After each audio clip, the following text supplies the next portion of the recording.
Morning என்ன பண்ணுறது? Night டின்னருக்கு என்ன பண்ணுறதுன்னு தெரியாம ரொம்ப குழப்பத்திலேயே நான் சுத்திக்கிட்டு இருப்பேங்க. ஆனா, எனக்கு வந்து பார்த்தீங்கன்னா, ரவை கிச்சடி ரொம்ப பிடிக்கும். ஆனா, என்னோட ஹஸ்பண்டுக்கு ரவை கிச்சடினா பிடிக்கவே பிடிக்காது. யாருக்கெல்லாம் ரவை கிச்சடி பிடிக்கும், பிடிக்காதுன்னு கண்டிப்பா கமெண்ட்ஸில ஷேர் பண்ணுங்க. அந்த ரவை கிச்சடியில கொஞ்சம் நெய் அதிகமா விட்டு சாப்பிட்டோம்னா, எனக்கு ரொம்பவே பிடிக்குங்க. அதுவும் வெஜ்ஜீஸ்லாம் என்னென்ன வெஜ்ஜீஸ் இருக்கோ எல்லா வெஜ்ஜீஸையும் பச்சை கடலப்பருப்பு, உளுத்தம் பருப்பு, முந்திரி கிந்திரி எல்லாத்தையுமே போட்டு நான் வைப்பேன்னா பார்த்துக்கோங்களேன்.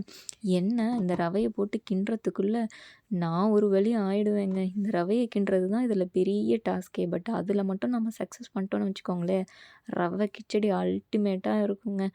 வெஜ்ஜீஸ்லாம் நம்ம எந்த அளவுக்கு அதிகமா சேர்க்குறோமோ, அந்த அளவுக்கு வந்து கிச்சடியோட டேஸ்ட்டு அல்டிமேட்டா இருக்கும். யாருக்கெல்லாம் ரவை கிச்சடி பிடிக்கும், பிடிக்காதுன்னு கண்டிப்பா கமெண்ட்ஸில ஷேர் பண்ணுங்க. இந்த ரவைய போட்டு கிண்டு கிண்டுன்னு கிண்டி ஒரு வழியா ரவை கிச்சடி செஞ்சுட்டோம்ல.